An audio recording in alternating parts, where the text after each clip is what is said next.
incluso noticias bastante especializadas, en algunos sentidos que luego entramos, y que bueno, que parece que como tiene la palabra computación, pues en este edificio, que se la da Byron, algo deberíamos saber de computación cuántica. Entonces, mi objetivo de hoy, a ver si me hace caso, ¿no?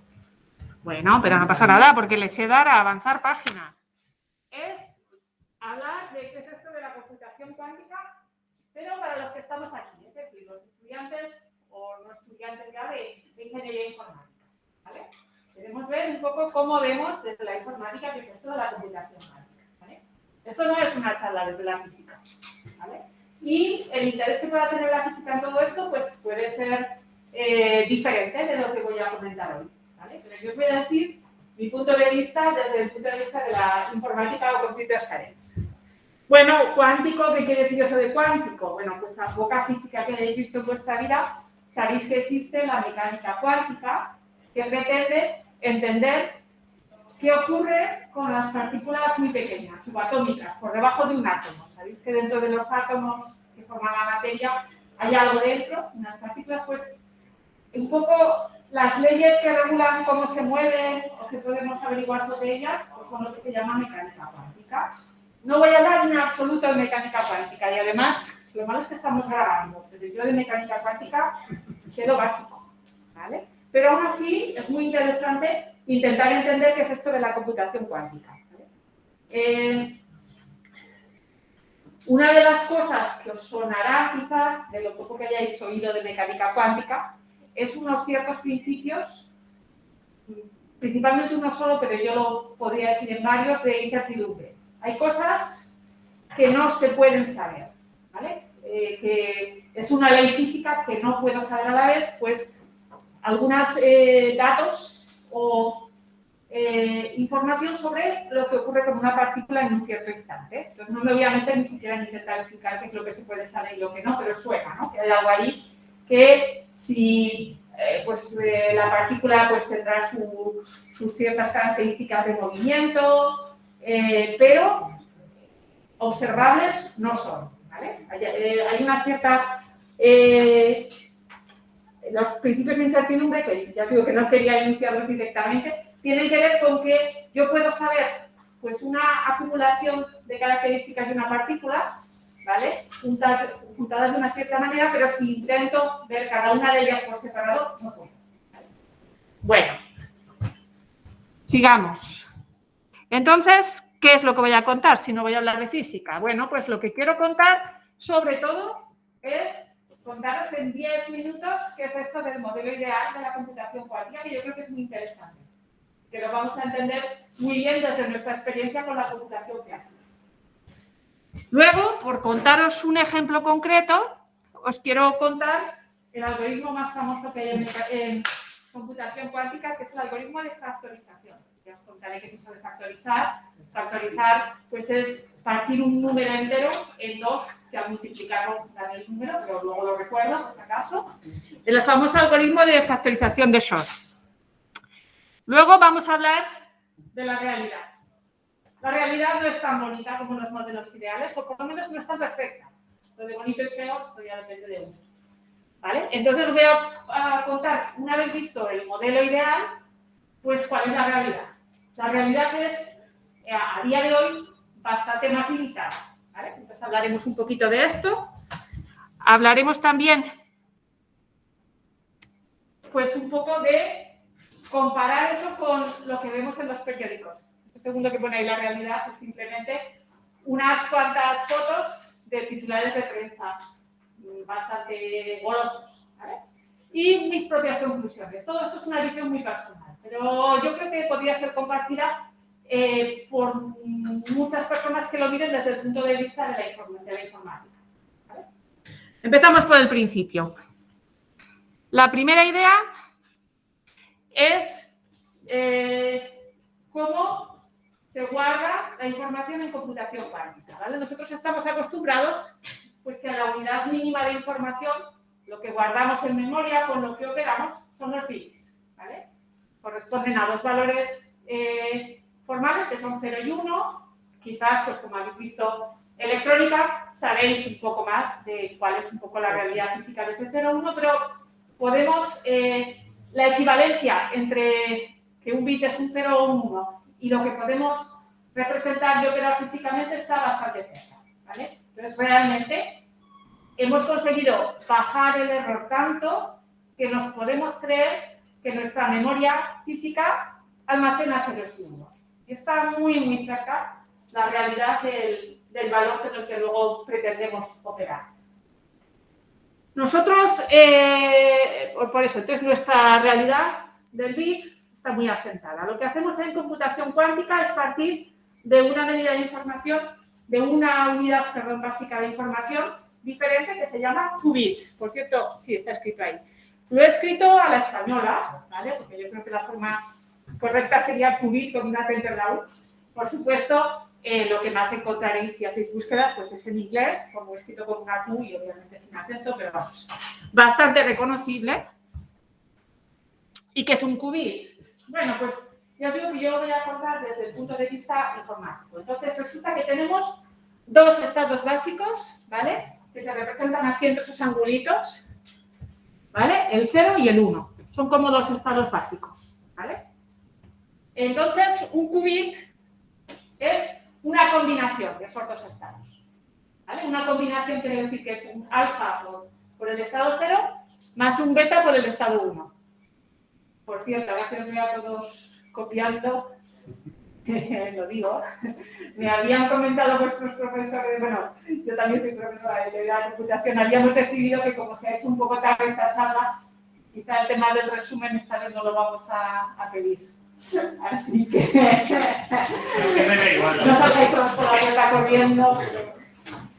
A ver, podéis copiarlo, es bastante interesante. Bueno, ahora sí, perdón, ha sido... Lo que sí nos dejaréis todos, tanto los que estéis al otro lado como los que estéis aquí, es una hoja donde pongáis vuestro nombre para teneros, digamos, en el listado de la asistencia al seminario.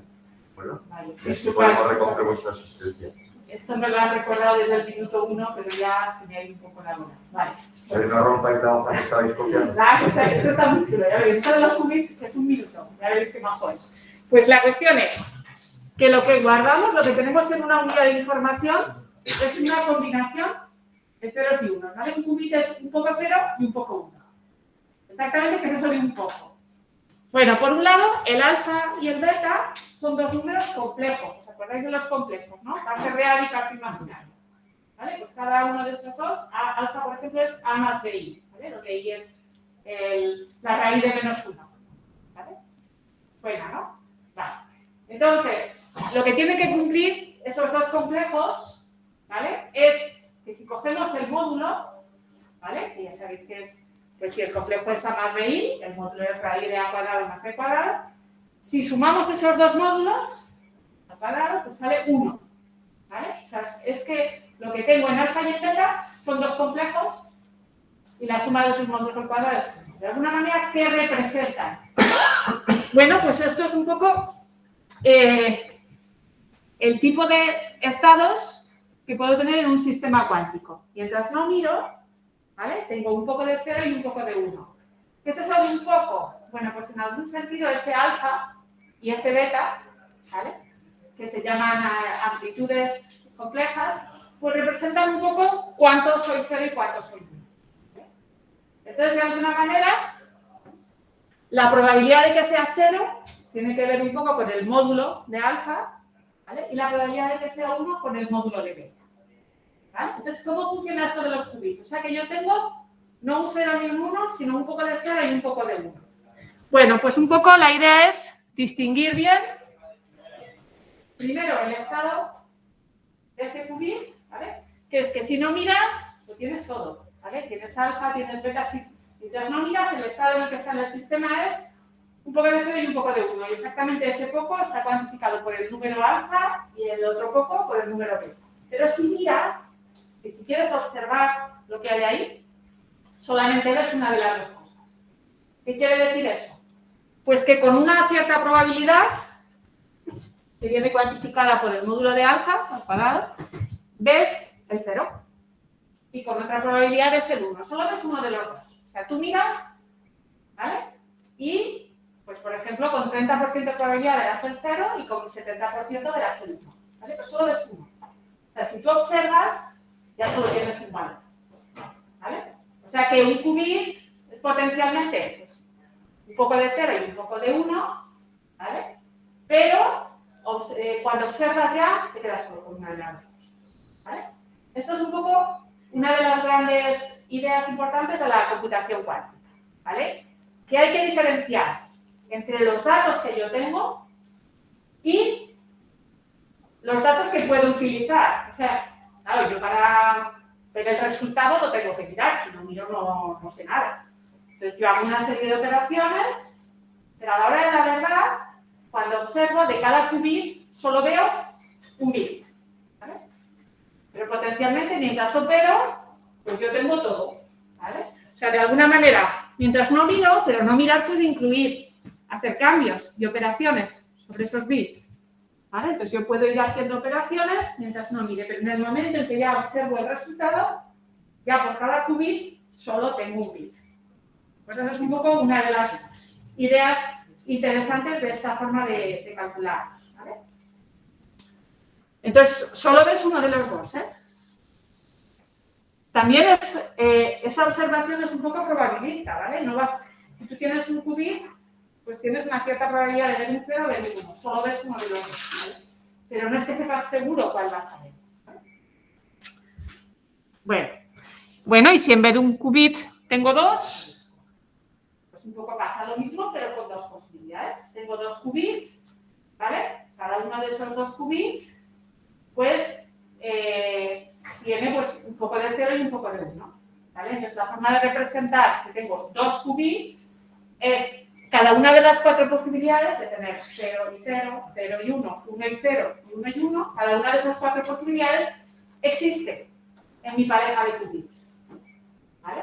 Y otra vez, existe quiere decir pues, que el valor que yo no veo, pero el que me creo que está ahí, pues tiene pues cuatro posibles amplitudes, a 0, 0, a 0, 1, a 1, 0 y a 1, 1, vuelven a ser cuatro números complejos, ¿vale?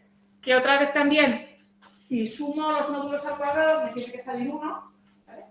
Estos son una pareja de qubits, ¿vale? Los qubits es eso. Y otra vez, si voy a mirar esos dos qubits, solo voy a ver pues 2 bits, ¿vale? ¿Cómo? Pues otra vez la misma historia de que la probabilidad de ver 0, 0 tiene que ver con el módulo de ese número que multiplica al 0, 0, etc. ¿Vale? No voy a contar muchísimo más de cómo es la información en un computador cuántico.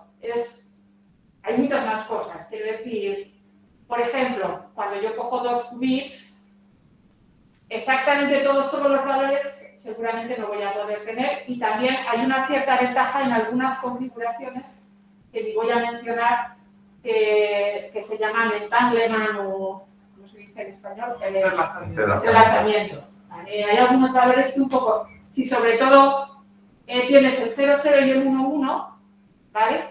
Tienes como un fenómeno de información replicada un poquito más fácil de manejar. ¿Vale? Pues tienes como un refuerzo ahí del 0. Si no tienes 0, 1 y 1, 0, hay algunas ventajillas. Pero eso no digo nada. Pero en principio vamos a creernos que tenemos dos qubits, perdón. Dos qubits quiere decir que tengo esos cuatro estados superpuestos, pero si miro, solo veo uno. ¿Vale? Vale. ¿Qué más? Entonces, claro, si en lugar de dos qubits tengo n qubits, pues voy a tener 2 a la n estados superpuestos, un montón, ¿vale? O sea, voy a estar operando con lo que serían n qubits, que en realidad es como 2 a la n estados allí superpuestos, mientras no mire, potencialmente tengo allí como 2 a la n números complejos, que tú dices en qué estado compuesto estoy. Entonces, ¿es esto paralelismo masivo? Claro, esto es lo que venden un poco de este modelo. A ver, yo creo que es muy importante distinguir un poco lo que serían datos que potencialmente están allí y luego lo que tú puedes observar. En cuanto observas, solo ves un estado. ¿Vale? Entonces, si solo ves un estado, quiere decir que solo ves con lo que sería el elipse. Entonces, ese paralelismo masivo hay que matizar un poco. O sea, si realmente conseguimos que este modelo funciona y que yo puedo ir haciendo operaciones sobre los qubits sin mirar, pues sí, potencialmente tengo ese paralelismo allí, pero hay que tener mucho cuidado, ¿vale?, en no mezclar las cosas, de que no pensar que luego tengo yo 2 a la n resultados distintos ahí. No los tengo. En cuanto mire, solo voy a tener uno, ¿vale? Entonces ahí hay un matiz que a veces parece que se pierde un poquito, ¿vale? Tampoco me voy a meter mucho, ¿vale? Entonces, lo que quería contaros son 2 cosas con estos qubits que no he contado mucho. Primero, a bajo nivel, pues qué operaciones puedo hacer con ellos, ¿vale? Y comparar un poco con las operaciones que podemos hacer en nuestro computador clásico de toda la vida. Y luego, pues un algoritmo pequeñito, bueno, pequeñito no, bastante, pero ideas básicas de un algoritmo interesante, ¿vale? Ideas básicas, no voy a cerrarlo hasta el final. Entonces, hablando un poco de cómo es el computador cuántico a bajo nivel, voy a empezar hablando cómo es nuestro computador a bajo nivel, ¿vale? A bajo nivel, todos sabemos que nuestro ordenador son circuitos booleanos, ¿vale? Entonces, circuitos booleanos, bueno, pues sabéis mucho de ellos. Y, por ejemplo, una forma fácil de resumirlos es poner una puerta lógica con la que puedes hacer cualquier circuito. Pues hay una puerta lógica con la que puedes representar cualquier circuito, que es la puerta NAND. No sé si se ve aquí mucho. NAND quiere decir que es 2 entradas, una NAND y luego un AND, un I, ¿vale? Y luego la negación. Eso es NAND, ¿vale? Entonces, solamente es cierto el NAND, o al revés. O sea, el NAND es cierto en todos los casos excepto en 1, 1.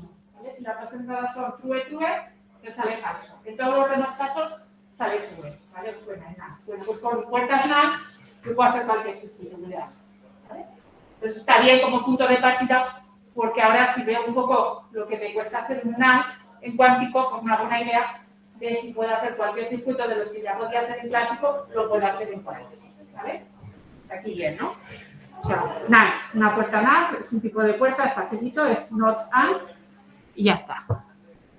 Entonces, en cuántica, ¿qué es lo que hacemos? En cuántica, las operaciones básicas, más que booleanas, son álgebra lineal. ¿Vale? Álgebra lineal de la que también sabéis mucho más que yo, que la tenéis más fresca. Y entonces en álgebra lineal, claro, como hay complejos por ahí, porque los qubits tienen sus matrices complejas, es álgebra lineal con matrices complejas, ¿vale? Que simplemente lo que hay en cada posición de la matriz puede ser potencialmente un número complejo, ¿vale? A más de i, ¿vale? Entonces, el tipo de matrices con las que puedo operar, ¿vale? Ir haciendo operaciones, ¿vale? Vector por matriz, así que por matriz por vector. Una matriz la multiplico por un vector, el vector va a representar pues, los qubits, ahora hablamos un poco, y la matriz es la operación. Entonces, en esa matriz, pues puedo poner los valores que pueden ser complejos, pero tiene que ser un tipo de matriz especial porque tiene que corresponder a operaciones que luego yo las pueda implementar. Y entonces, para que las pueda implementar, pues tienen que tener la propiedad de un poco, básicamente, que se puedan invertir, ¿vale? No vamos a hablar mucho de por qué, pero que para que físicamente luego eso se pueda poder hacer, pues el álgebra lineal que tengo que hacer siempre tiene que ser invertible, ¿vale? O sea, siempre tengo que poder recuperar la entrada de la salida, ¿vale? Entonces eso quiere decir que esas matrices tienen que ser matrices invertibles, o sea, por medio de álgebra lineal, pues eso, que el determinante sea distinto del cero. Y además les pedimos un poco más, bastante más. Tienen que ser un tipo especial de matrices que se llaman unitarias, que podéis buscar la definición.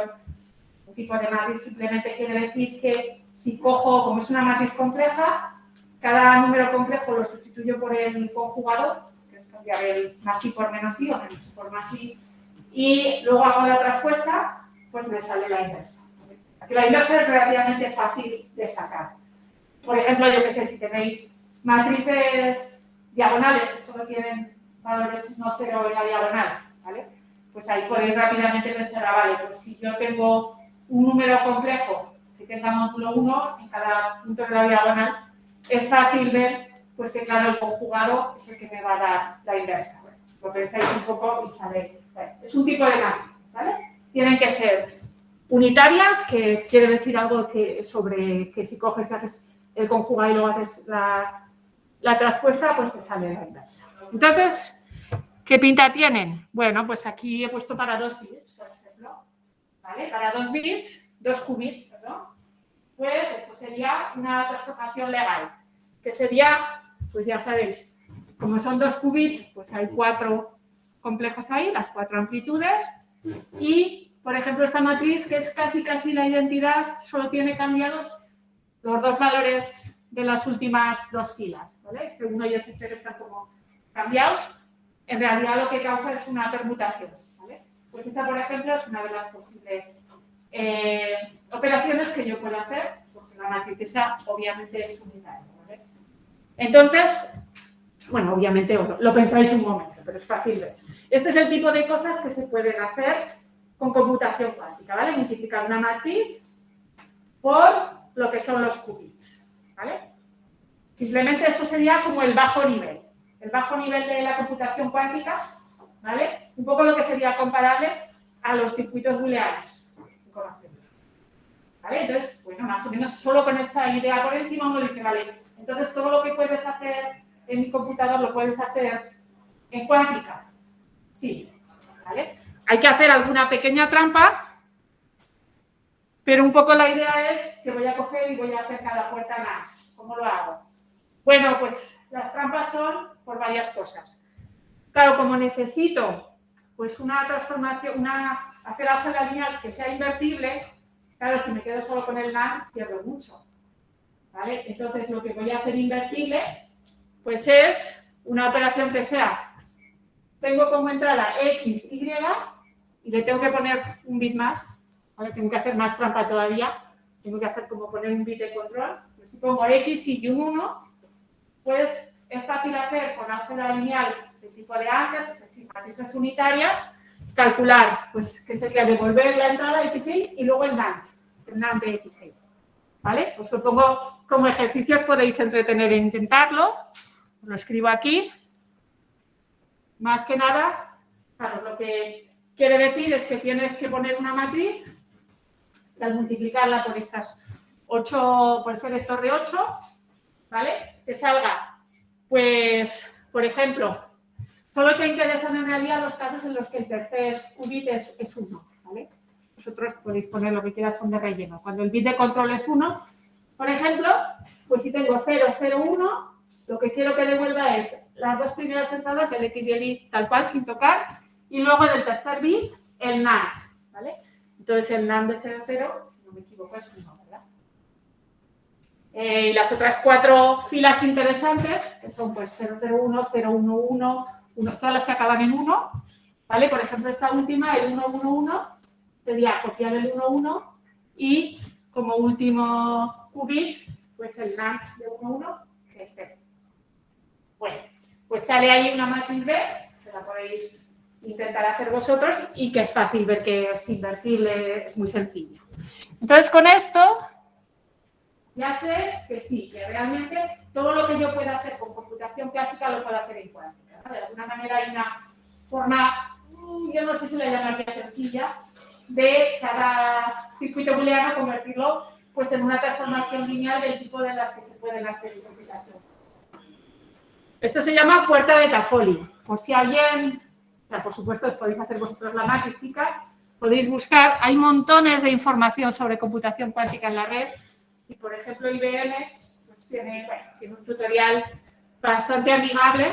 Aquí os he puesto el link, como luego por aquí se quedarán las transparencias, lo pasaré. ¿Vale? Entonces, lo que hemos visto así un poco por encima es que cualquier computación clásica la puedo interpretar con un circuito cuántico. Y aunque era un poco, y hay un par de detalles que molestaban, que tenías que poner un bit de control y que luego... Cuando que otra trampa teníamos, así que teníamos que devolver la entrada para que fuera invertible, pero bueno, no era muy complicado, ¿vale? No sé, hasta se puede creer que más o menos lo puedes hacer de forma eficiente, es decir, el circuito te va a quedar parecido al que tenías. Las transformaciones lineales cuánticas que voy a tener que hacer se van a parecer en cantidad y así al número de puertas que tenía el circuito y por ahí. Pero también, por supuesto, uno puede creer que al revés, yo que puedo coger esos qubits, representarlos en mi ordenador, jugar con ellos. A ver, yo matrices sé hacer y complejas también y hacer multiplicaciones. ¿Qué problema hay? Que obviamente no va a ser muy eficiente, ¿vale? Porque para representar n qubits vas a tener que representar 2 a la n números complejos, ¿vale? O sea, ahí sí que va a ser todo un poquito más lento, ¿vale? Porque, claro, lo que tú pretendes es que los n qubits los tengas de forma instantánea, hagas las operaciones, ¿vale? Entonces, obviamente, cualquier computación cuántica la vas a poder hacer en clásica, pero lo que vas a perder es mucha eficiencia, ¿vale?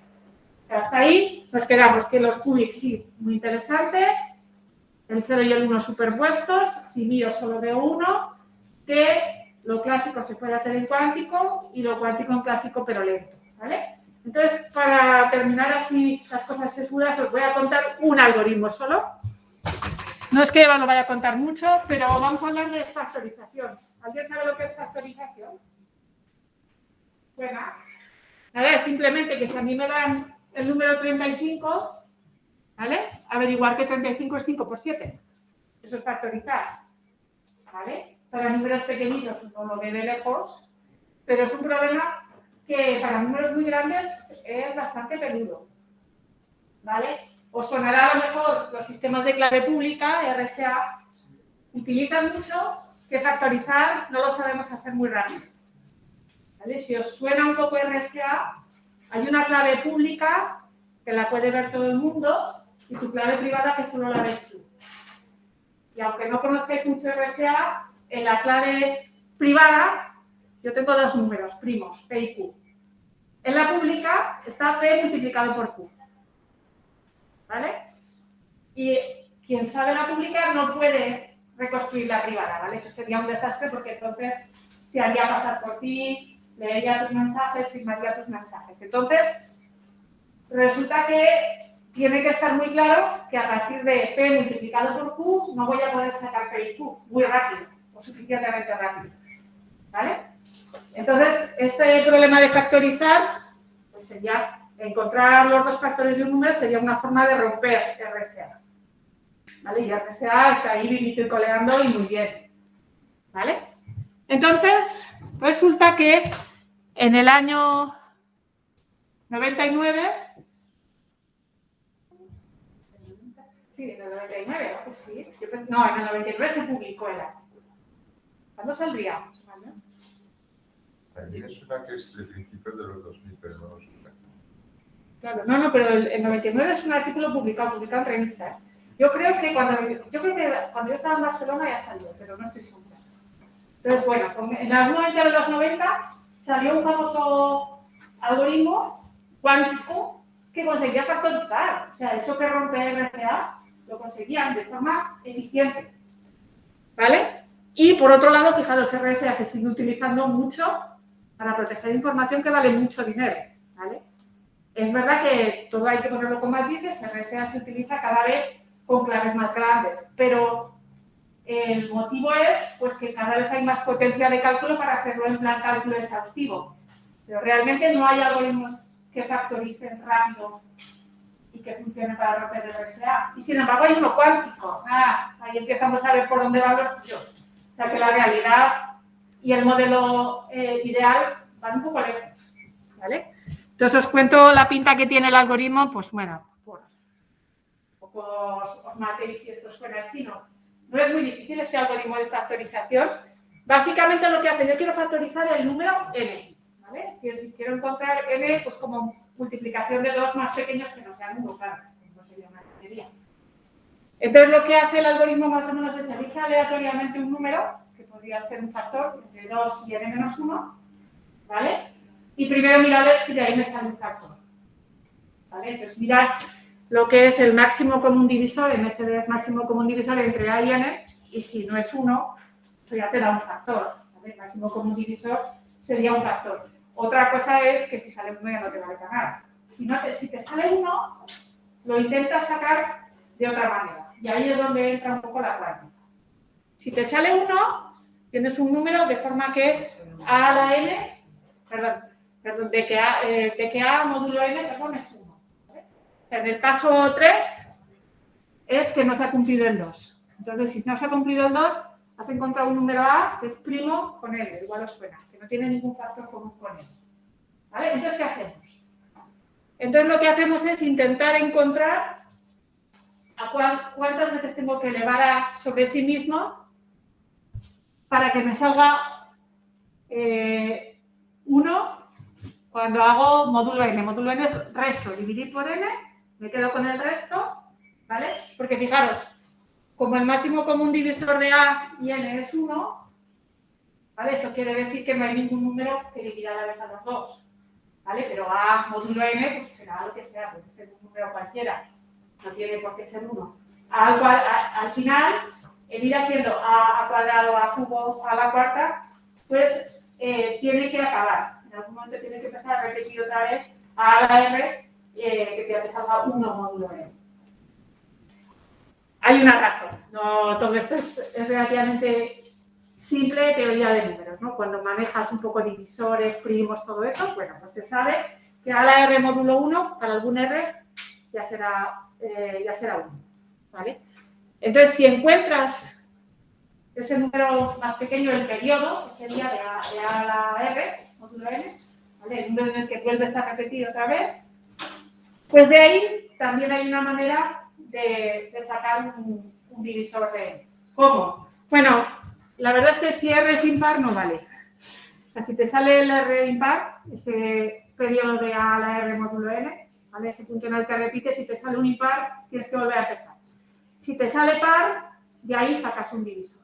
¿Vale? Podéis leer, ahí lo pone, pues que es, te coges A a la R dividido por 2, le sumas 1 y miras a ver si de ahí sacas un divisor. Y si no, A a la R medios, menos 1. De uno de los dos vas a sacar un divisor. Bueno, todo lo que hay en ese algoritmo, pues son cosas que más o menos sabemos hacer, cuentas pues, de restos módulo n, pero el punto el punto 3, el de encontrar el periodo, de a la R módulo n, eso en clásico no lo sabemos hacer muy rápido. Obviamente, si te puedes aprobar, pues claro, pero estamos pensando que tenemos un número n enorme, ¿vale? Por ejemplo, una clave de RSA de 1000 cifras, ¿vale? 1000 cifras decimales. Entonces, claro, es un número como 10 elevado a 1000. Ahí no te vas a poner a probar todos los números desde 1 hasta llegar a 1000, ¿vale? Entonces necesito, para que este algoritmo sea eficiente, necesito una forma rápida de encontrar el periodo de a la R módulo n, ¿vale? Bueno, pues esto en cuántica lo saben hacer con unas técnicas que se llaman de estimación de fase, que obviamente no voy a contar, pero que tienen que ver con álgebra lineal, ¿vale? Esa álgebra lineal son números complejos y de alguna manera lo que tiene mucho que ver esto de encontrar el periodo es con encontrar valores propios. ¿Os suenan los valores propios de vuestros tiempos de álgebra lineal? Entonces hay técnicas bastante buenas para encontrar valores propios usando computación cuántica, ¿vale? Entonces, bueno, que todo, no voy a contaros más, pero que todo un poco se basa en la línea roja esa que hay ahí, esa es la parte cuántica, el paso 3, que tiene que ver con lo que se llama estimar la fase, y estimar la fase en el fondo tiene que ver con sacar los valores propios de una función lineal, y más que sacar también es estimar, como que aproximar, o sea, no encuentran pues, técnicas un poco de las que no voy a entrar, que tienen que ver pues, con, ya os digo, operaciones lineales de estas con matrices unitarias, lo que pueden hacer es acercarse al valor propio, ¿vale? O sea, sacar el valor propio con un cierto error, ¿vale? Ahí está el juego. No entro más, si a alguien le interesa, por supuesto, se lo cuento en cualquier momento. Pero entonces, bueno, pues el algoritmo es muy bonito, si uno se pone a mirar lo que yo no he contado, sobre todo la línea esa roja, pues sabe que es eficiente, que realmente de forma, ya os sonará el famoso tiempo polinómico, yo en tiempo polinómico puedo averiguar un factor de n, ¿vale? Pero ahora miremos la realidad. Fijaros la realidad. La realidad es apabullante. En el año 2001 consiguieron factorizar el número n igual a 15, 3 por 5, echando qubits. 7. En el año 2012, n igual a 21, 7 por 3. Y en el año 2019 intentaron el 35. ¿Cuántos bits tiene 35? ¿6? 32, un poquito. 6, ¿no? Sí, uno más. 7, no, 6. No, todo se va a 5 más 1. Sí, tiene 6 bits. El 35 fallaba porque les daba demasiados errores, no conseguían factorizar. Esta es la realidad. Por muchos titulares de prensa que leáis, esta es la realidad. El 35 está sin factorizar, usando el algoritmo de Shor. Obviamente este modelo ideal está muy, muy lejos de lo que nos venden cada día los físicos que están haciendo. Pero muy lejos. Entonces, un poco os cuento algo de lo que yo veo de la realidad. El principal problema es que falta mucho lo que se llama estabilidad y precisión. La estabilidad es esa representación física de los qubits es muy, muy inestable, solo dura un rato. Enseguida empieza a no ser fiable, ¿vale? Eso es una cosa muy importante. Hay diferentes modelos de computación cuántica, ¿vale? Modelos físicos, hay diferentes implementaciones físicas del modelo que intentan estar lo más cerca posible de la ideal, pero la cuestión es que los qubits les duran nada. Eso es por un lado. Y por otro lado, además, las implementaciones no acaban de coincidir exactamente con lo que yo tengo sobre el papel de modelo ideal. Tienen más error todavía. O sea, no es el hecho de que, claro, que un qubit pues tiene una componente siempre probabilista, ¿no? Que cuando miras hay una cierta probabilidad de ver un 0 o de ver un 1. No, eso es aceptable, ¿vale? Eso es que, bueno, acepto que es un modelo probabilista, es decir, que el resultado no es uno fijo, sino que tienes como varias posibilidades. No, eso está bien. Pero además hay un error añadido allí, ¿vale? Cuando intentan hacer eso físicamente. ¿Vale? Entonces, para que no puedan factorizar 35, imaginaros la cantidad de errores que se les acumulan. Ya os digo, estamos hablando de 6 bits. Yo no sé cómo lo representarán, pero me imagino, vamos a suponer que con 6 qubits. ¿Vale? Y luego las matrices... 15 lo hacen con 7. Pues, o sea, que la cosa es complicadilla. O sea, es un sistema... O sea, la realidad y el modelo ideal están bastante lejos. Por supuesto, la escalabilidad es inexistente. O sea, ahora mismo es que ni lo intentan. O sea, es una cuestión de que ellos intentan hacer modelos físicos pequeñitos con unos pocos qubits y a ver qué consiguen. ¿Vale? A ver si consiguen ir calculando cosas con esos pocos qubits. Esto no es de hace 20 años ni 100, ¿eh? No os estoy contando estas transparencias que las tenía yo de cuando hacía 2 horas la mañana, no. Esto es de ahora, ¿vale? Y lo que os he enseñado de estos resultados es de ahora. No hay nada mejor con el algoritmo de Shor. ¿Vale? El algoritmo está muy bien, sobre papel es muy interesante. Me parece que da unas ideas que tenemos que entender porque al final cualquier forma de calcular cosas nos interesa. Aunque no la podemos aplicar en mi problema en mi práctica para programación 2 de hoy. No, hay que guardarla, porque todo puede ayudar en el futuro. Pero obviamente el algoritmo de Shor ahora mismo no es peligroso para nadie para que factorice las claves de nada. ¿Vale? Entonces, mi realidad, yo así es como veo la realidad, y yo creo que es una visión, yo diría que por lo menos está basada en hechos. Y es que la computación cuántica tiene un interés potencial enorme. ¿Vale? Da una idea diferente de cómo hacer las cosas.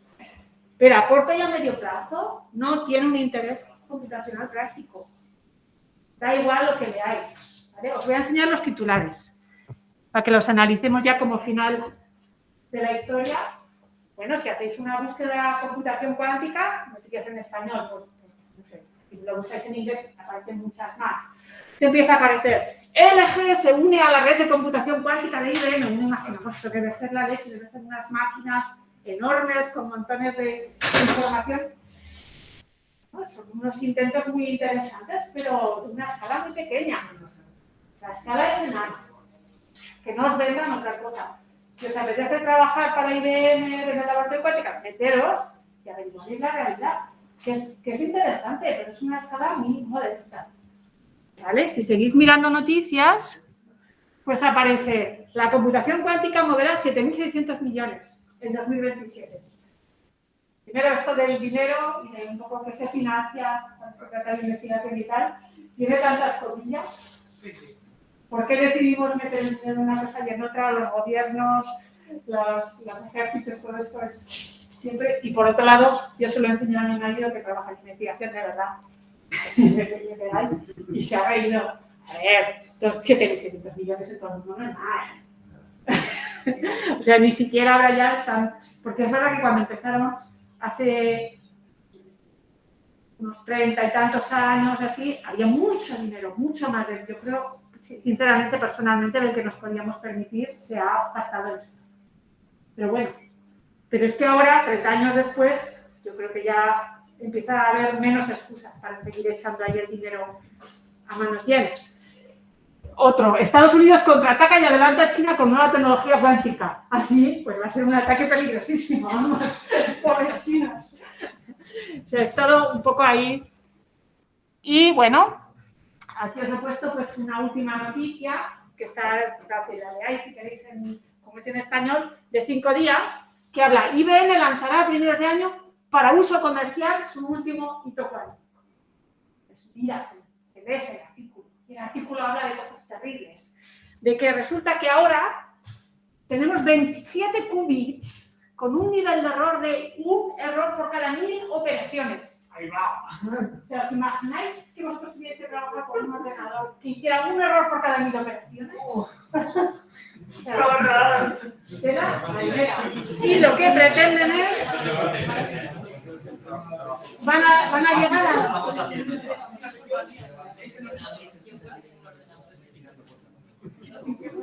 Eso es un poco la... Eso no quiere decir que el paradigma no sea interesante, pero hay que ver las limitaciones reales hoy. Y luego están hablando del objetivo son 127 qubits y que consiguen hacer solo un error por cada 500 operaciones. ¿Vale? He intentado hacer un poco una búsqueda, como yo no soy muy lejana, de exactamente el nivel de errores que tenemos ahora, y es que es prácticamente cero, porque hay tantos mecanismos, es tan robusta nuestra forma de hacer las cosas, está todo lleno de corrección de errores de todo tipo, entonces es muy difícil que a nivel de procesador haya un error que te afecte a ti. En nuestros procesadores que utilizamos todos los días para mirar internet. Sí. ¿Y no hay algoritmos cuánticos que puedan evitar acarreo de errores? De estilo las tablas de...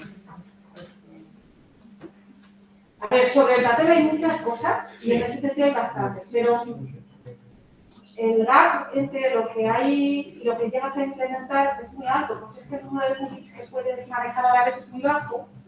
Entonces, en teoría sí, En la práctica, en la práctica todavía no. Pero alguna vez lo sabrás, seguramente. Sí.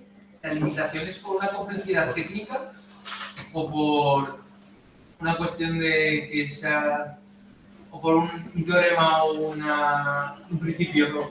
A ver, yo en cuanto me preguntas por física me pillas seguro, pero yo creo que la limitación es una limitación técnica, pero técnica muy, muy difícil de salvar. De que realmente esas implementaciones, que hay muchas formas, no es una sola, ¿eh? Ahí ya no me he querido meter, porque ahí se veía mi ignorancia física cuántica, pero hay como 5 modelos bastante prometedores, pero que a partir de unos pocos bits se empiezan a cascar por todos lados, sobre todo a nivel de error y de estabilidad. Entonces, esto es no lógico, ¿eh? Yo, si me permites añadir una cosa que no tiene que ver con lo que sabe la profesora Mayordomo, esto tiene un paralelismo muy enorme con lo que es la fusión atómica. Ah, sí, claro. La termodinámica es una ciencia exacta y se sabe exactamente el modelo termodinámico de funcionamiento del Sol, las reacciones correspondientes. El problema es que no hay manera de confinar el plasma a esas temperaturas con campos electromagnéticos tecnológicamente viables y que no requiera invertir más energía de la que puedas producir. Entonces, ahí está claro que es una limitación tecnológica, ¿verdad?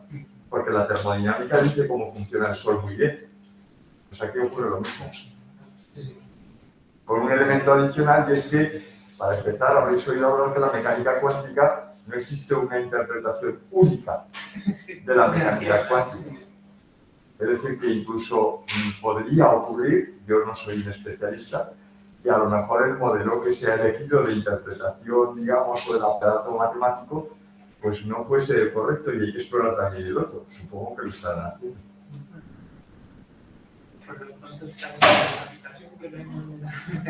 Cuando estaba escribiendo esto y pensando qué decir, a ver, yo tampoco quería sonar a ser completamente crítica. A mí me parece muy interesante la computación cuántica.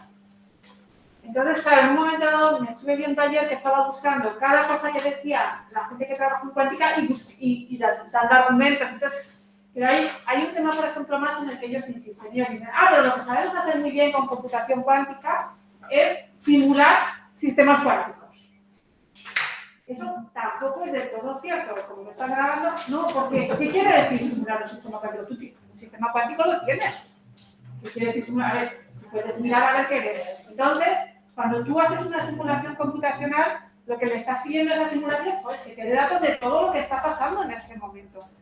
Entonces, fijaros, un computador cuántico que tiene la inherente limitación, que es cuántico, cuando mides solo vas a ver pues, una parte muy pequeña de lo que hay, ¿no? Entonces, yo creo que hay, obviamente no me he estudiado en qué consisten esas simulaciones que prometen, pero fijaros que primero la implementación es muy limitada, por lo que os digo, por la escalabilidad que hay muy baja de todo eso. Pero por otro lado, ¿qué quiere decir que tengo una simulación con un computador cuántico? Porque cuando observe solo voy a observar pues, una pequeña parte de lo que hay allí. Entonces, es un poco, quiero decir, es interesante, pero hay que tener cuidado mucho con la terminología, ¿no? Cuando dicen algo de computación cuántica, interpretarlo desde vuestro punto de vista, porque a lo mejor no es solo todo lo que me dicen, ¿no? Entonces yo me quedaría intentando, ya os digo, ser, a mí me gustaría decir primero que me parece un interés potencial enorme. El problema es cuándo, ¿vale? Entonces a corto y a medio plazo, interés práctico muy limitado. Y, claro, el paradigma de computación cuántica no es el único paradigma raro, diferente que hay por ahí. Entonces yo me llevo las cosas a mi carrera. Hay otra cosa que se llama biocomputing, que consiste en hacer computación pues con ADN y cosas de estas. Entonces, ¿qué problemas tiene? Muchos parecidos, claro, este tipo de modelos son muy inexactos, son probabilistas, dan muchos errores, se acumulan los errores. Pero a mí me parece que está funcionando bastante y encima tiene la ventaja de que está muy cerca de lo que se llama biología sintética, para intentar hacer ADN para hacer cosas como vacunas para el COVID y tal. Entonces, imaginaros potencialmente lo que se está explorando en toda la biología sintética y se le pega algo a la biocomputación, yo ahí sí que le veo que los avances pueden ser más rápidos. Yo creo que es un poco más escalable, pero ahí no me voy a meter en absoluto a dar cosas concretas, pero yo tengo más esperanza de que otros. Más que nada, porque es que yo llevo ya 30 años oyéndoles hablar de que el computador cuántico va a saltar la banca, se va a romper las claves públicas y nos va a dejar a todos sin cuentas corrientes, pues 30 años ya al final te empieza a darte miedo. A mí ya no me da mucho miedo el algoritmo de eso. Bueno. Nada más, muchas gracias y preguntadme lo que queráis que contestar a José Manuel, que yo no sé. Yo sí que tenía una pregunta. IBM está vendiendo que va a mandar un computador cuántico, pero exactamente qué tendrá de cuántico. ¿Qué es lo que puede, si el algoritmo de Schrödinger funciona? O sea, cuando les van a meter la potencia del... ¿Qué es lo que hace un computador cuántico? Lo he intentado averiguar un poco y reconozco que no he sido muy capaz. Me da la impresión de que ellos tienen modelos pequeños, cuánticos, y que luego tienen computación tradicional que de alguna manera me da una idea ahí de lo que hace. Bueno, no sé, no lo sé. Ahí me temo que no lo sé. Yo creo que muchas no lo dice IBM, porque IBM lo que tiene son páginas muy interesantes hablando de lo que se cuenta hoy, mucho más detallado, mucho más detallado. Pero ideas sobre qué es lo que tiene su computador práctico no hay. Yo tengo mis dudas. Sí. La gran pregunta es, ¿tu opinión crees que el modelo de computación cuántica va más allá de la tesis de Turing-Charles basada en máquinas de Turing? ¿Realmente es una extensión de modelo computacional? ¿Vamos a ser capaces de resolver más problemas que...? Ya sabes que en esto de la tesis Lo de resolver, no, seguro que no, claro, porque yo todo lo que haga con un cuántico, si me das bastante tiempo, lo simulo. La cuestión es la eficiencia, ¿no? La eficiencia no lo sé. O sea, ellos decían que, parece que ellos y nosotros ya me estoy poniendo en barros, pero lo que se decía es que el algoritmo de Shor lo que rompe es el paradigma de la eficiencia, ¿no? Porque hay también una tesis de Turing Charts eficiente, de que lo que yo pueda hacer rápido aquí, lo puedo hacer rápido en este otro modelo, en este otro, no igual de rápido, pero rápido, con una idea de rápido que intente ser un poquito más abstracta. Entonces ellos decían que el algoritmo de Shor la rompía, pero claro, en realidad factorización no se sabe si se puede hacer en tiempo polinómico o no. Se sospecha que no. Pero imagínate que a alguien no se le ocurrió un algoritmo, ya pasó con saber si un número es primo o no, que se puede hacer eficientemente. No lo sé, no estoy segura de cómo. A lo mejor sí que es verdad que el algoritmo de Shor rompe la tesis eficiente, sí. Entonces, desde el punto de vista del paradigma cuántico, ¿tú crees que la idea de que la clase P y la clase NP sean iguales es más probable debido al gran paralelismo que tiene el paradigma cuántico? La verdad es que hay un mogollón de cosas sobre esto, pero no me las sé muy bien. Yo creo que sí que deben tener idea de que P y NP están más cerca del cuántico, y lo que debe haber algo más del problema es cuando ya metes algoritmos probabilistas, que no sé si te suena, pues hay clases que son pues BPP, que es como algoritmos que tiran monedas y que cargan tiempos polinomios.